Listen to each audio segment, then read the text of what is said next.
El líder de una banda de motociclistas notó los moretones en la mesera. Lo que hizo después dejó al pueblo entero sin palabras.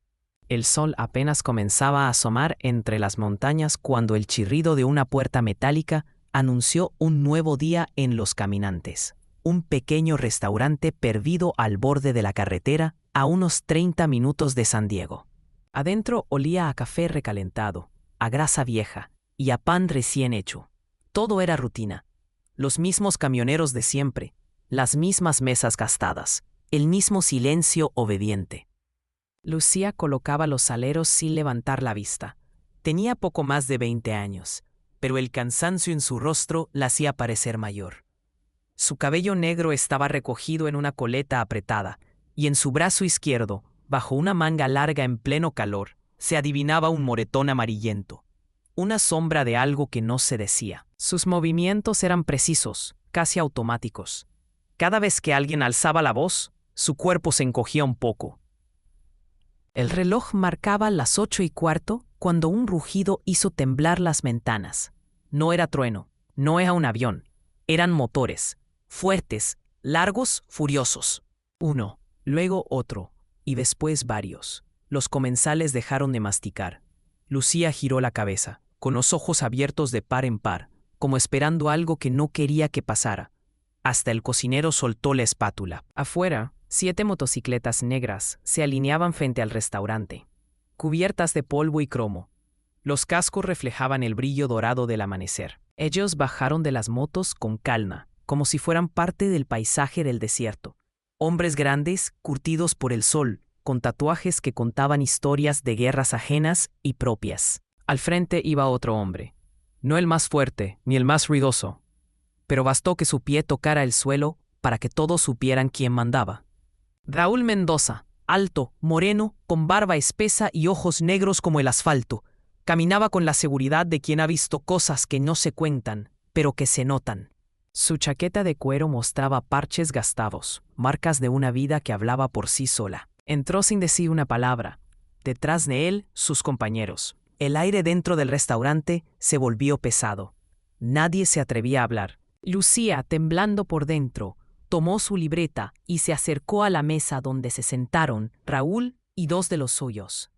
¿Qué van a querer?, preguntó con voz apenas audible. Raúl la miró, no con deseo, no con lástima. La miró con calma, como quien intenta entender algo sin herirlo. Notó el moretón, la forma en que evitaba su mirada, y cómo sus dedos apretaban el bolígrafo con una fuerza que no correspondía a su cuerpo frágil. Pausa, silencio, de algo que nadie imaginaba. «Café con leche», dijo él con voz ronca, pero amable. «Y lo que tú me recomiendes para el desayuno». Lucía asintió sin sonreír y se fue. Raúl la siguió con la mirada, observando cada gesto, cada pausa. No era la primera vez que veía el dolor en alguien. Lo reconocía, porque lo conocía demasiado bien. En ese momento, el señor Torres, el gerente del restaurante, salió de la trastienda. Era un hombre gordo, con la camisa manchada y un bigote perfectamente recortado, como un sheriff barato. Miró a los motociclistas con desprecio. Se acercó a Lucía y le habló en voz baja, aunque no lo suficiente. «Son bandidos», dijo, con fastidio. «Haz tu trabajo y no los provoques. Y sonríe, ¿quieres? Pareces dormida en el suelo». Lucía no respondió, solo bajó la mirada. Raúl apretó la mandíbula. No por las palabras del hombre, sino por la forma en que Lucía se encogía ante él, como si cada frase fuera una amenaza. Pasaron unos 20 minutos. El restaurante poco a poco volvió a su rutina. Algunos clientes se marcharon con excusas vagas, otros se quedaron curiosos. Los motociclistas hablaban entre ellos en voz baja. No hacían ruido, no molestaban a nadie. Raúl observaba todo, cada gesto de Lucía, cada movimiento de Torres, cada mirada que se cruzaban. Cuando Lucía se acercó a dejar la cuenta sobre la mesa, sus manos temblaban ligeramente. Raúl tomó el papel. «Gracias», dijo con calma. «¿Estás bien?». Ella no contestó al principio. Solo lo miró a los ojos por un segundo. Y en esa mirada, Raúl vio el miedo. No el miedo a los extraños, el otro, el que se vive cada día, el que se esconde detrás de una sonrisa obligada. «Estoy bien, gracias», susurró. Un silencio pesado llenó el espacio. Torres apareció justo entonces, interrumpiendo el momento. ¿Hay algún problema?, preguntó con esa voz tensa, cruzando los brazos como un macho que necesita imponerse. Raúl se levantó despacio. Lo miró sin parpadear. Ninguno, respondió. Solo desayunamos. El silencio que siguió fue incómodo. Torres no supo qué decir. Refunfuñó algo y se dio media vuelta hacia la cocina. Raúl dejó un par de billetes sobre la mesa. Era más del doble del costo del desayuno. Sus compañeros ya salían. Antes de irse, se acercó a Lucía, que limpiaba una mesa cercana. «Hasta pronto, Lucía», dijo con una voz tranquila, que sonaba más a promesa que a despedida. Ella levantó la vista, lo miró sorprendida, y por un instante algo cambió en sus ojos. Como si alguien, por primera vez en mucho tiempo, la hubiera llamado por su nombre, y no por su función. Raúl salió, y el rugido de los motores volvió a llenar el aire, fuerte, vivo, como si la tierra misma despertara con ellos. Pausa. Silencio. Algo importante acababa de comenzar, y ni Lucía ni el pueblo lo sabían todavía. Lucía se quedó ahí, mirando por la ventana. El polvo que levantaron las motos aún flotaba en el aire, lento, como si no quisiera irse. Desde la cocina, el señor Torres gritó que limpiara bien las mesas, pero ella no se movió enseguida, porque algo había cambiado, porque por primera vez en mucho tiempo alguien había notado su silencio, y no lo había ignorado. Mientras tanto, en la carretera, el sonido del viento era la única compañía de Raúl Mendoza. El motor rugía con fuerza contenida, pero su mente estaba lejos, muy lejos de ahí. Los recuerdos llegaban sin permiso, como fantasmas en pleno día. Ella tenía el cabello liso, negro como el de él. Se llamaba Mariana, su hermana menor, 3 años más joven. Siempre alegre, siempre dispuesta a defender a los demás, menos a sí misma. Raúl tenía 23 años la última vez que la vio. Estaba sentada en el sofá de su madre, con el labio partido y una excusa lista. «Me caí en el baño», dijo, sin mirar a nadie. Raúl quiso hablar, quiso gritar, pero su madre lo detuvo con la mirada.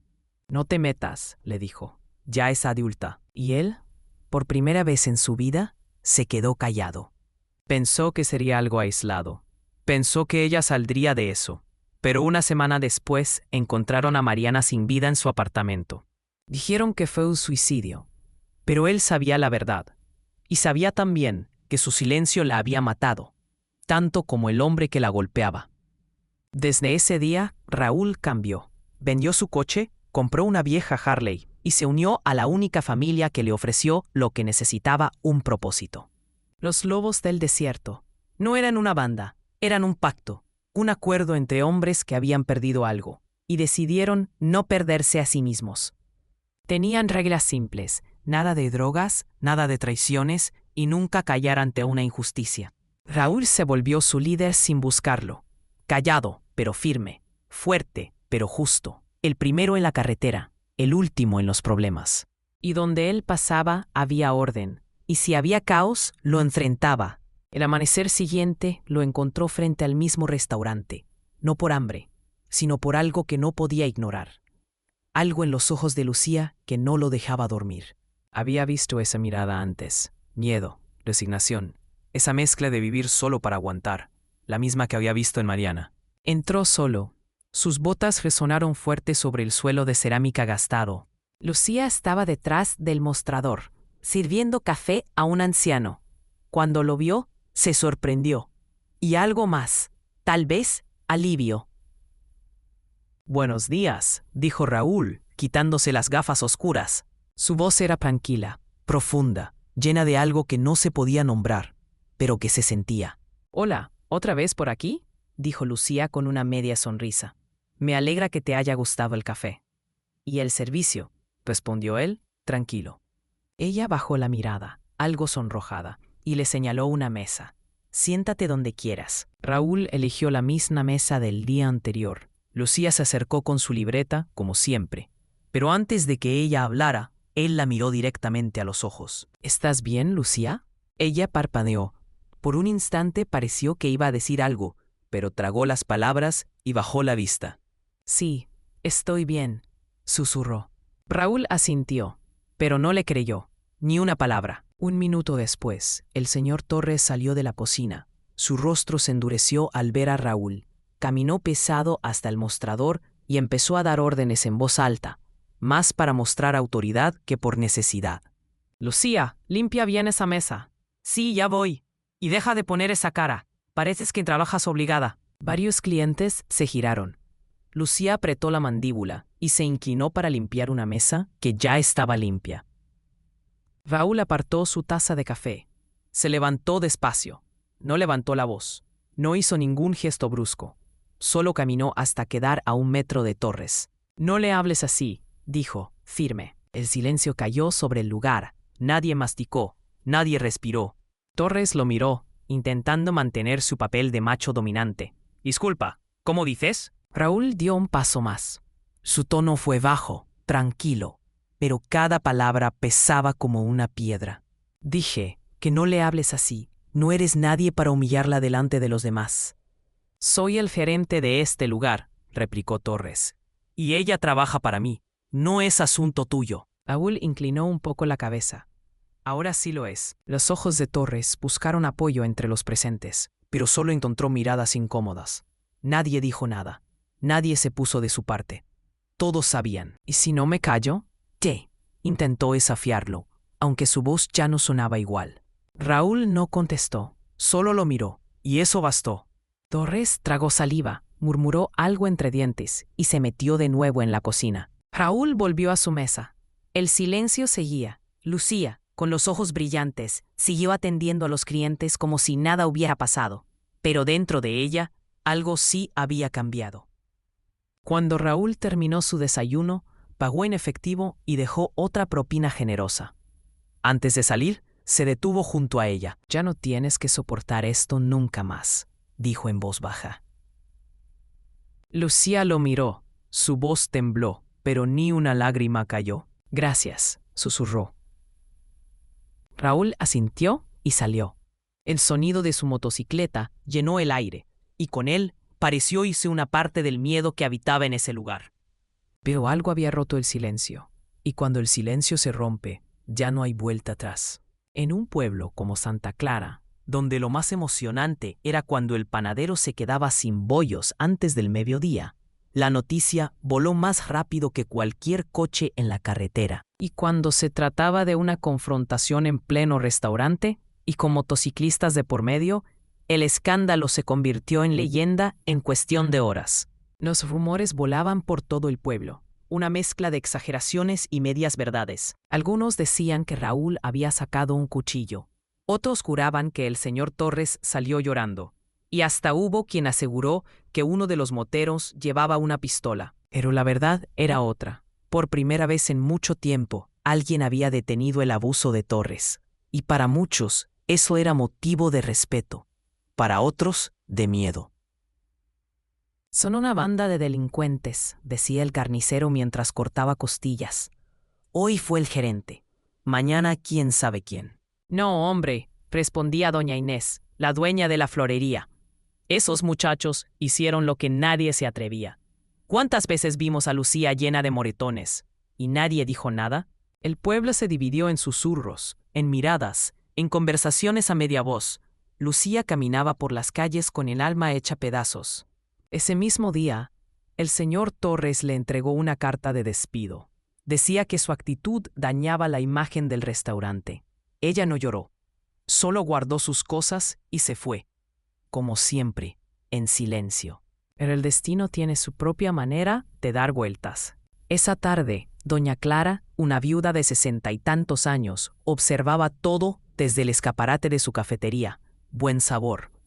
Llevaba años preparando tamales y enchiladas con la misma dedicación con la que una madre cuida a sus hijos. Aquella noche, al ver a Lucía cruzar la plaza con la cabeza baja, salió a su encuentro, aún con el delantal puesto y el cabello cubierto de harina. «Hija, ¿tienes un minuto?», preguntó con ternura. Lucía asintió, tímida. «Te he visto trabajar varias veces en ese restaurante de la carretera», dijo doña Clara. «Siempre atenta, siempre amable. ¿Te gustaría venir a trabajar conmigo?». Lucía abrió la boca, pero no pudo decir nada. No tienes que decidir ahora, añadió la mujer sonriendo. Solo quiero que sepas que a ti, si alguien te levanta la voz, será porque se atragantó con el chile. Doña Clara le guiñó un ojo. Lucía sonrió. Por primera vez en muchos días, sonrió de verdad. Sus primeros días en Buen Sabor fueron como tomar aire después de naufragar. El ambiente era cálido, los clientes respetuosos, los compañeros amables. Doña Clara le enseñó todo con paciencia cómo usar la caja, cómo preparar el café de olla y hasta cómo leer a los clientes solo mirando sus platos. Poco a poco, Lucía empezó a recuperar la luz en el rostro y en el alma. Dormía mejor, comía sin sentir culpa y reía sin miedo. Hablaba poco de lo que había pasado, pero todos sabían y nadie la presionaba. De vez en cuando, Raúl pasaba por ahí. Nunca entraba enseguida, solo se quedaba mirando desde su moto, asegurándose, en silencio, de que ella estuviera bien. Pausa. El sol cae. La vida sigue. Pero en el aire aún queda la sensación de que algo más está por venir. Raúl nunca avisaba cuándo pasaría. No había rutina, ni promesas, ni largas conversaciones. A veces solo entraba, tomaba un café en la barra y se marchaba. Otras se quedaba afuera, leyendo el periódico, como si esperara a alguien que nunca iba a llegar. Lucía lo saludaba con una sonrisa que era mitad gratitud, mitad algo que ni ella sabía nombrar. No había coqueteo, ni expectativas, solo respeto, presencia, y eso bastaba. Ese muchacho de la moto tiene los ojos tristes, dijo un día doña Clara, mientras Lucía lavaba los platos. Lucía asintió. Pero no dan miedo, ¿verdad?, preguntó la mujer. Lucía sonrió apenas. No, todo lo contrario, respondió sin pensarlo. Aquella noche, en las afueras del pueblo, el grupo de motociclistas acampaba bajo un cielo sin luna. El fuego crepitaba, y el olor a café mezclado con tierra húmeda llenaba el aire. Hierro, uno de los compañeros de Raúl, se acercó con el celular en la mano y el gesto serio. Encontré algo, dijo. Raúl levantó la vista, afilando con su navaja un pedazo de madera. Torres, ese tipo no es nuevo en esto. Tiene denuncias en 2 ciudades, una por acoso, otra por violencia laboral. Ninguna llegó a juicio. Pagó. O amenazó. Raúl frunció el ceño. ¿Y ahora? Hierro bajó la voz. Ahora parece que anda buscando apoyo, con gente pesada. Exconvictos de Tijuana. Todo apunta a que busca venganza. Raúl guardó silencio. El fuego reflejaba sombras duras en su rostro. Entonces hay que estar listos, dijo al fin. ¿Listos para qué?, preguntó otro. Raúl miró hacia el fuego, con voz firme, para que esta vez nadie enfrente el miedo solo. La calma de los días siguientes era una ilusión, el silencio antes de la tormenta. Una tarde, cuando doña Clara cerraba su cafetería, vio un coche negro estacionarse frente a la plaza. De la parte trasera bajó el señor Torres, más delgado, con el rostro tenso, y no venía solo. 3 hombres lo acompañaban, uno con gafas oscuras, otro con la camisa abierta y el pecho lleno de tatuajes, y el tercero, un chico joven, pero con una mirada tan fría que helaba el aire. No hicieron escándalo, no hablaron con nadie, solo caminaron por las calles despacio, como quien marca territorio. Lucía los vio desde dentro, sintió un escalofrío recorrerle la espalda. Del otro lado de la plaza, Raúl, sobre su moto, también los observaba. Encendió un cigarrillo, sin apartar la vista. El humo subió lento, mezclándose con el olor a miedo. La guerra aún no había empezado, pero ya se sentía en el aire. Los días siguientes fueron como caminar sobre vidrio. Nadie decía nada, pero todos sabían. El ambiente estaba cargado, eléctrico, al borde de algo inevitable. Las calles ya no eran las mismas. Algunos apartaban la mirada cuando veían a Lucía. Otros le sonreían con tristeza, como quien pide perdón por no haber hecho nada antes. La cafetería de doña Clara seguía llena, pero entre las mesas flotaban miradas nerviosas, silencios largos y un presentimiento que se colaba entre cada sorbo de café. Algo iba a pasar, y todos lo sabían. Pausa, fundido a negro. El sonido lejano de una motocicleta rompe el silencio. Lucía lo notaba. Desde hacía días sentía que algo se movía alrededor. Primero fueron miradas, luego mensajes anónimos. papelitos bajo la puerta, frases escritas con tinta roja. Sabemos dónde trabajas. Te metiste con la gente equivocada. Calladita te ves más bonita. Doña Clara quiso cerrar la cafetería unos días. Quiso llevar a Lucía a su casa para cuidarla, pero ella se negó. Ya corrí demasiado, doña Clara, dijo, con la voz temblando pero firme. Ya me callé demasiado tiempo. Clara solo la abrazó. No dijo nada.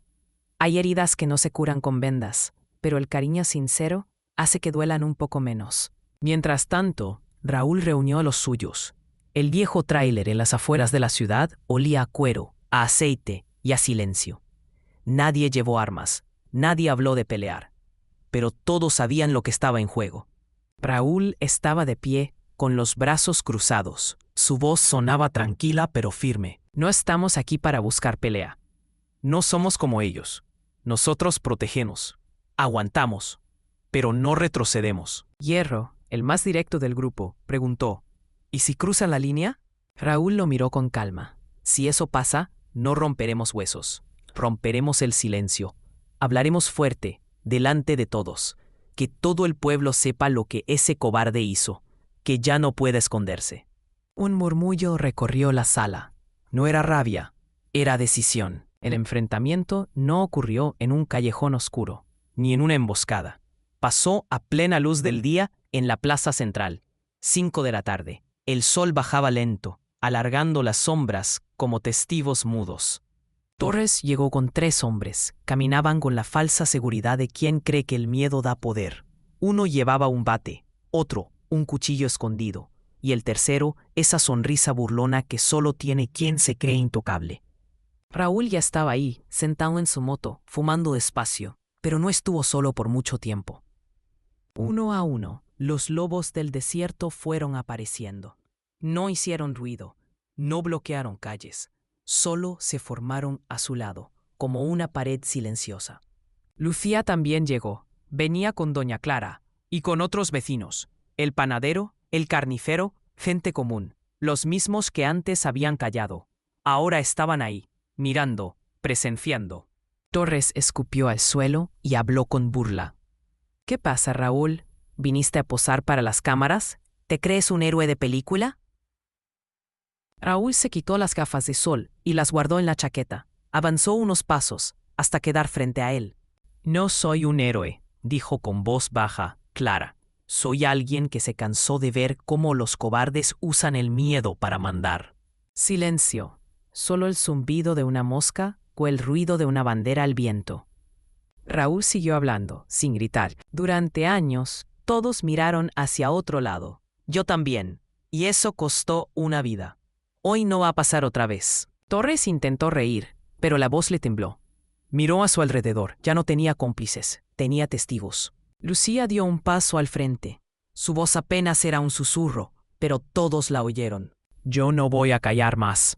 El eco de esas palabras recorrió la plaza. Fue más fuerte que cualquier golpe. Torres bajó la mirada, y por primera vez el pueblo entero lo vio sin miedo. Aquella tarde no hubo pelea. No hubo gritos. Solo un silencio diferente. Un silencio que no escondía. Un silencio que curaba. Raúl encendió su moto. La miré a ella y asintió. Lucía sonrió, no de alivio, sino de libertad. El rugido del motor se mezcló con los aplausos suaves de quienes, por fin, habían dejado de callar. Funde a negro, sonido del viento, música leve, fin. Torres se rió. ¿De verdad crees que me das miedo con tus motos de juguete? Raúl lo miró sin moverse. No hablo de mí, dijo con calma. Hablo de Lucía, de Mariana, de todas las mujeres que no tienen a nadie que las defienda. ¿Quién las protege cuando todos callan? Torres frunció el ceño. Raúl respiró hondo. Mariana, repitió. Era mi hermana. Murió porque nadie le creyó, porque yo también guardé silencio. Y no pienso cometer el mismo error 2 veces. El silencio que siguió fue más fuerte que un disparo. Nadie se movió. Nadie habló. Raúl dio un paso al frente. Tú no eres el único que ha hecho daño, Torres, pero vas a ser el primero que pague por ello. Aquí, en este pueblo, ya nadie va a mirar hacia otro lado. Torres gritó y se lanzó hacia él, con el puño en alto, pero no alcanzó a tocarlo. Hierro y otro de los lobos lo detuvieron con precisión. Sin golpes, sin rabia, solo lo inmovilizaron. Y justo entonces se escuchó la sirena.